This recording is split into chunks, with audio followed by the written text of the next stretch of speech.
Bonjour à toutes et à tous, je vous souhaite la bienvenue sur ILTV pour ce numéro de décembre de votre magazine Agglo et vous.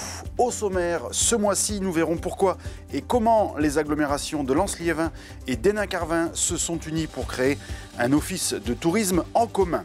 Nous recevrons ensuite Christophe Pilch, le président de l'agglomération, pour évoquer la future gratuité des transports en commun. Dans ce magazine également, gros plan sur l'association Les Compagnons Bâtisseurs, un des partenaires de l'agglomération dans le domaine de la cohésion sociale. Nous ferons un point sur la rénovation de la ZAC des deux villes avec aujourd'hui le chantier de 5 résidences sur Hénin-Beaumont. Et puis pour terminer, nous parlerons de 2 festivals de films, l'un sur notre agglomération, le festival alimentaire, et l'autre à Arras, au travers du regard d'un jeune passionné.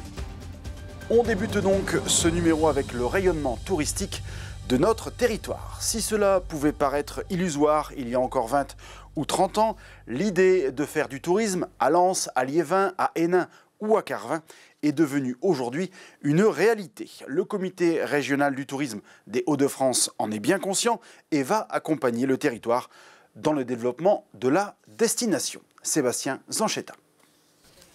Cela peut encore surprendre, mais le territoire qui englobe les agglomérations de Lens-Liévin et d'Hénin-Carvin est visité chaque jour par des touristes de plus en plus nombreux. Pour accompagner et structurer ce développement touristique, plusieurs élus des deux agglos, les représentants du comité régional du tourisme des Hauts-de-France et les acteurs locaux avaient choisi Wany et le site du 9-9 bis comme point de départ d'une première revue de projet aux multiples enjeux.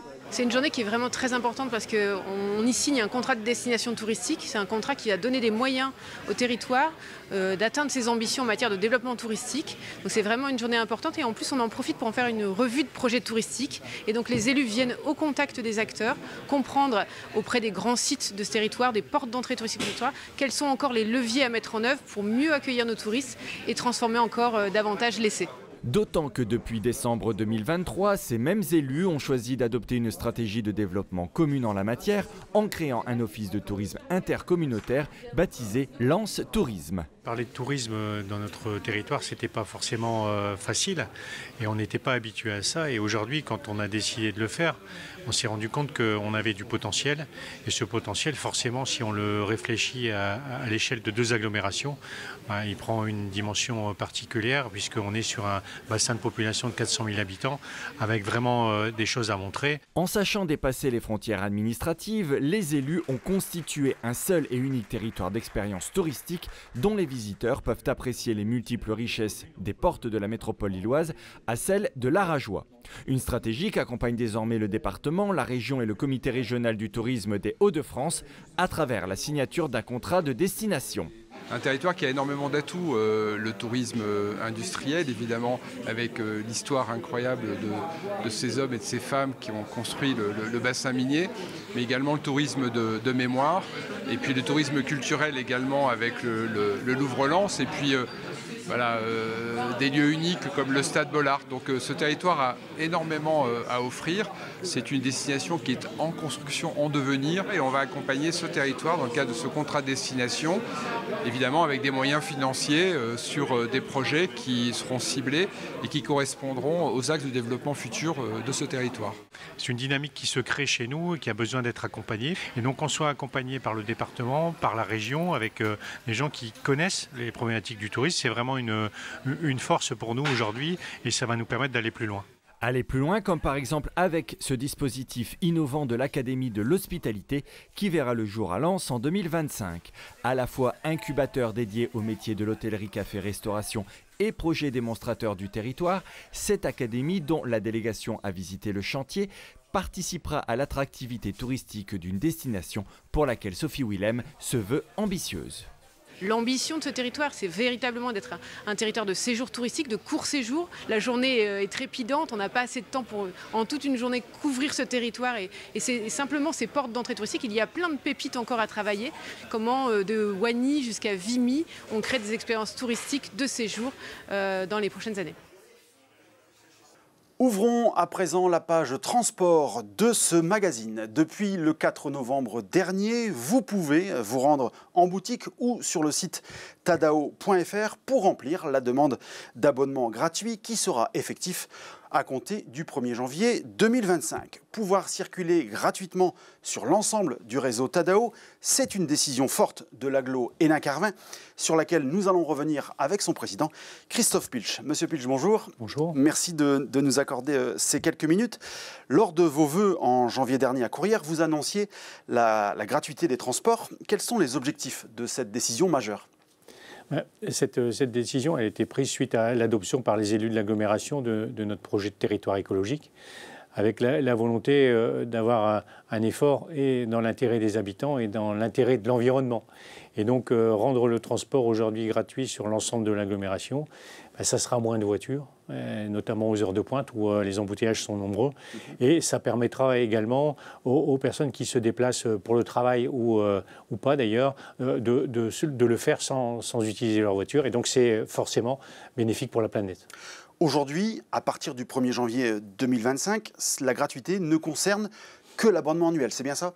Voilà, donc le transport sera gratuit sans titre de transport le 1er janvier 2026. Et donc entre le 1er janvier 2025 et le 1er janvier 2026, l'agglomération d'Hénin-Carvin remboursera les titres de transport qui sont pris dans les agences Tadao ou sur Internet. D'accord. Les usagers pourront donc se rendre gratuitement sur les agglomérations de Lens-Liévin et de Béthune-Bruay, c'est bien cela ? Oui, bien sûr, la gratuité, elle va s'appliquer puisque ça a été décidé par les élus en juin dernier sur l'ensemble du périmètre couvert par Artois Mobilité, donc l'agglomération d'Hénin-Carvin, celle de Lens-Liévin et la Cabalère, donc Béthune-Bruay. Très bien. Dernière question, pour les petits parcours, pour qu'ils soient plus adaptés à la réalité des habitants du territoire, une réflexion est-elle engagée du côté de Tadao ? Gratuité, ce n'est pas une fin en soi. On travaille maintenant à améliorer le réseau, notamment avec les projets qui sont à venir dans les années qui viennent. On parle du nouveau réseau express Grand Lille, qu'on appelait comme cela autrefois. Il faut qu'on prépare notre réseau de transport pour justement acheminer vers la gare de Libercourt ou d'Hénin le maximum de personnes avec le plus de facilité possible et le plus de rapidité possible. Donc voilà, c'est toute cette anticipation-là qui est aujourd'hui en œuvre, et on essaye aussi de faire en sorte que ce réseau s'améliore dans les mois et les années qui viennent pour être le plus facile à utiliser possible. Très bien. Bien, Monsieur Pilch, merci beaucoup pour ces précisions. La prochaine fois qu'on vous entendra, ce sera lors de votre prochaine cérémonie des vœux qui aura lieu le 16 janvier à Dourges. Très bien. Eh bien, on en reparlera sur RIEL-TV. Merci beaucoup et à très bientôt. Au revoir. Depuis 2017, la CAC subventionne l'association Les Compagnons Bâtisseurs pour des chantiers d'auto-réhabilitation accompagnés. Des chantiers où les compagnons aident les habitants en précarité à embellir et à s'approprier leur logement. Mais voyez plutôt ce reportage tourné du côté de Courcelles-lès-Lens. En ce vendredi matin, Logan Carpentier, animateur technique au sein des Compagnons Bâtisseurs, a rendez-vous au domicile courcellois de Madame Bernard pour un chantier d'auto-réhabilitation accompagné. On intervient auprès des personnes en difficulté physique ou en difficulté financière et on fait l'embellissement de 2 pièces de leur logement. Donc on intervient avec tout le matériel, notre savoir-faire, et le but c'est d'aider les personnes à embellir leur logement. Il y avait eu déjà un premier rendez-vous avec la responsable des Compagnons Bâtisseurs, Fanny. Je suis veuve, alors donc moi les gros travaux je ne peux plus les faire. Donc comme j'avais la cuisine à refaire et la salle de bain, j'ai eu le choix soit de la tapisserie, soit de la peinture. Et j'ai choisi la peinture et j'ai eu le droit de choisir la peinture que je voulais sur les murs. Pendant une semaine, Madame Bernard a pu profiter du savoir-faire de Logan pour rénover ses 2 pièces de vie. Contrairement aux usages et pour des raisons de santé, Madame Bernard n'a pas pu participer aux travaux. C'est pourtant la règle chez les Compagnons Bâtisseurs où l'intervention au domicile passe par une implication de l'habitant dans son projet de rénovation. En effet, en l'accompagnant, les animateurs techniques leur redonnent confiance et autonomie et parfois un nouvel horizon professionnel, comme ce fut d'ailleurs le cas pour Logan il y a quelques années. En fait, j'ai découvert les Compagnons Bâtisseurs par le biais d'un chantier à qui s'est déroulé chez ma mère. Donc j'ai appris les gestes avec l'animateur technique et du coup c'est ça qui m'a plu aussi. Et en découvrant les Compagnons Bâtisseurs, j'ai bien aimé la façon de faire et le fait d'aider les gens qui sont dans le besoin. Je trouve ça important. Donc C'est pour ça que j'ai choisi ce métier. Chaudronnier de formation, Logan est entré chez les Compagnons Bâtisseurs en tant que service civique, puis est devenu animateur technique junior avant de se voir proposer un CDI. Aujourd'hui, c'est lui qui transmet son savoir-faire lors de ce type de chantier. On fait du coup de la peinture, de la pose de tapisserie, de l'enduit, de la fibre. Et il y a aussi du coup en tant qu'animateur technique des petites animations qui sont proposées aux habitants, où on fait de la création d'objets en bois. Ça peut être du mobilier, des petites tables de salon ou plein d'autres objets qui peuvent être effectués. Donc il y a vraiment plein de choses, quand on est animateur technique, plein de choses à faire et plein de trucs à découvrir. L'agglo Hénin-Carvin subventionne depuis 2017 les Compagnons Bâtisseurs et à travers ce financement permet aux habitants en précarité d'embellir leur logement. Pour autant, les habitants concernés participent aussi au financement des travaux en fonction de leurs moyens bien sûr, mais surtout leur implication directe dans le chantier leur permet de s'approprier encore plus leur lieu de résidence.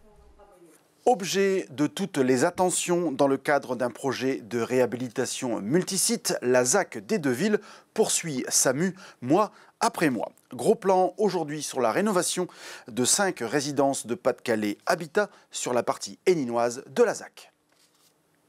Au gré des opérations de démolition ou de rénovation, la ZAC des Deux-Villes continue de changer de visage. Depuis le mois de février, ce sont 5 résidences héninoises du bailleur social Pas-de-Calais Habitat qui bénéficient de travaux conséquents. Le premier objectif est de rendre ces 144 logements moins énergivores en les passant de l'étiquette D à B. Il s'agit de l'isolation par l'extérieur de l'enveloppe de l'ensemble du bâtiment et aussi de la reprise de travaux en couverture. À l'intérieur des logements, on est plutôt sur des travaux à la carte, parce qu'avant d'effectuer les travaux en logement, il y a des visites techniques qui sont réalisées avec le bailleur de l'opération et la maîtrise d'œuvre. Et un cahier de charges par logement est établi du coup par ces différents acteurs. Donc les locataires ont des travaux personnalisés dans chaque logement. Si l'agencement des logements n'est pas transformé, les rénovations permettent de les remettre au goût du jour. Les habitants ont également eu le choix pour les nouveaux types de sols. En ce qui concerne les travaux en lot intérieur, ce sera essentiellement de la réfection de toute la distribution de chauffage, la mise en conformité électrique de l'ensemble du logement, de la pose de sol et des travaux de peinture dans certaines pièces du logement. Reconnu d'intérêt régional par l'Agence nationale de rénovation urbaine, ce projet implique la région, le département, l'agglo Hénin-Carvin, bien entendu les communes de Montigny-en-Gohelle et d'Hénin-Beaumont et Pas-de-Calais Habitat. Pour cette seule opération, le coût s'élève à 9,4 millions d'euros pour un chantier d'envergure.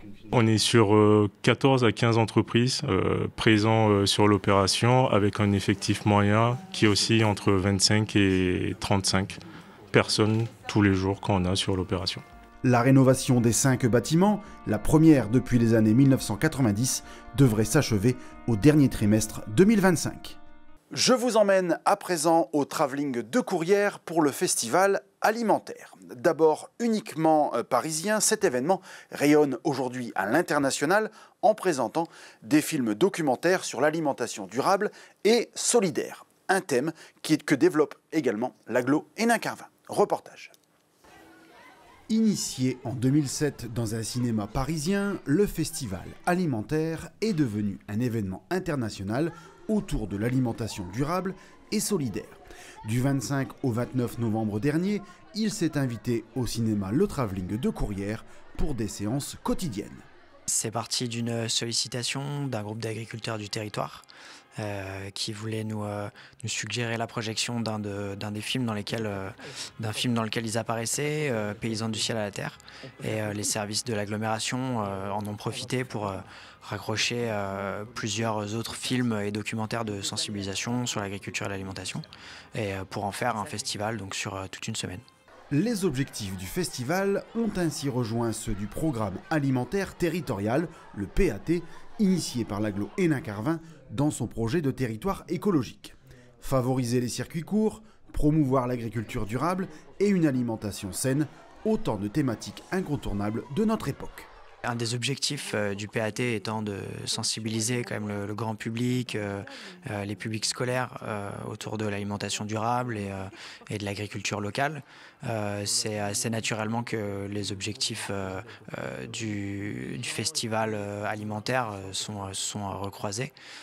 Et donc c'est en fait un très bon outil de sensibilisation qui nous permet de répondre aux objectifs du PAT. Pour cette semaine de projection, l'agglomération a ciblé les collégiens du territoire. Les transports ont été pris en charge par le département et le travelling a été au cœur du dispositif. Pour bâtir la programmation, 5 documentaires emblématiques ont été retenus. On s'est penché sur la programmation des éditions 2023 et 2024 du festival alimentaire qui est organisé à l'échelle nationale par le CFSI. Dans cette programmation, on a sélectionné des films qui nous semblaient adaptés pour notre public, les collégiens en termes de niveau et sur les sujets qui sont traités, en cohérence avec les programmes de l'éducation nationale pour que ça corresponde à ce que cherchent les enseignants. Et on s'est aussi concentré sur des durées qui permettaient un visionnage dans les temps scolaires. À l'occasion de cette première du festival alimentaire dans notre agglomération, plus de 1100 collégiens ont donc été sensibilisés au monde agricole, à ses pratiques, mais aussi à ses inquiétudes. Chaque année, l'agglo Hénin-Carvin finance le séjour de lycéens du territoire au Festival de Cannes grâce à l'opération Regard Jeune sur le cinéma. Pour certains d'entre eux, cette expérience est un véritable déclic, à l'image d'Eliott Boudard qui depuis enchaîne les participations aux différents événements de la région, comme ici au Arras Film Festival. En mai dernier, Eliott et 7 autres lycéens de l'agglo ont vécu durant 4 jours en immersion au Festival de Cannes. Un univers qui a séduit 7 élèves du lycée d'Archicourt qui, depuis, enchaînent les expériences. Après le Festival de Cannes, j'ai participé au Ciné-Comédie de Lens en tant que bénévole. Du coup, j'ai pu faire de la projection, de l'animation, de l'encadrement. Encadrer des jeunes à voir des films qu'ils n'iraient pas voir forcément, comme des Charlie Chaplin par exemple, ou même Fantomas. C'est une super expérience. Ouais, j'ai pu voir Danny Boone et Laurent Sarnet. Je suis même passé dans la Voix du Nord en tête d'affiche avec eux. Et c'est en tant que membre du jury jeune qu'il a récemment participé au Arras Film Festival. J'ai participé à une candidature. J'ai été retenu parmi 17 candidatures. Du coup, on est un groupe de 6 à venir. Et du coup, on est ici pour noter 9 films d'une programmation européenne. Avec 5 autres élèves des académies de Lille et d'Amiens, Eliott a donc multiplié les projections de films en compétition officielle. Ils ont une responsabilité importante puisque y a à la fois un prix de 2 000 € et puis il y a la notoriété pour le film. Quand il y a eu un jury jeune qui lui a décerné un prix, voilà, il y a pas mal de gens que ça va faire se déplacer plus facilement en se disant il a obtenu ce prix, ça peut changer la vie d'un film. Totalement investi dans son nouveau rôle, Eliott a découvert qu'être jury en festival, c'est occuper une position privilégiée certes, mais c'est aussi subir quelques contraintes. On n'a pas le droit de discuter avec les autres jurys. On n'a pas le droit d'assister au masterclass avec les réalisateurs, qui était plutôt dommage, parce qu'on a vu un super film du coup roumain, qui parlait des manifestations qui s'est passées en 1989. Et j'ai plein de questions à poser aux réalisateurs qui étaient présents en salle, et on n'avait pas le droit malheureusement, donc c'était plutôt frustrant. Des contraintes que les 2 professeurs encadrants ont eu pour mission de faire respecter à la lettre. Il ne faut pas qu'ils puissent être influencés par autre chose que les films qu'ils ont visionnés.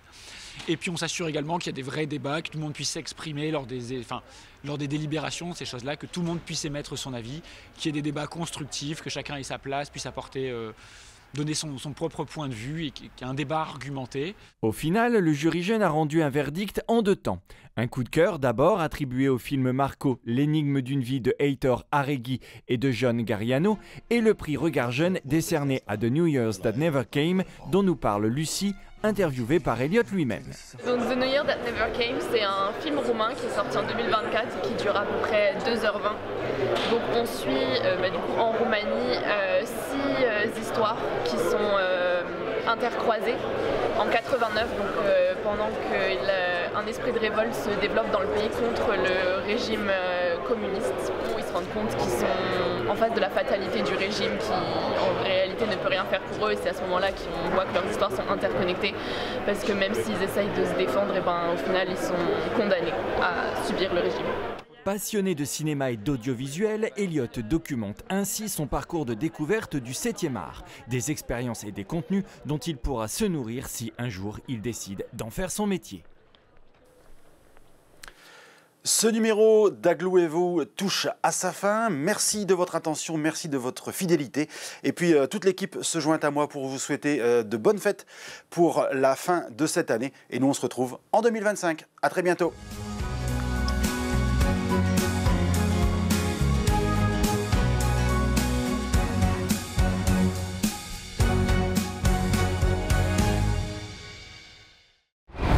Retrouvez l'Aglo et vous en replay sur iltv.fr et sur l'application mobile ILTV.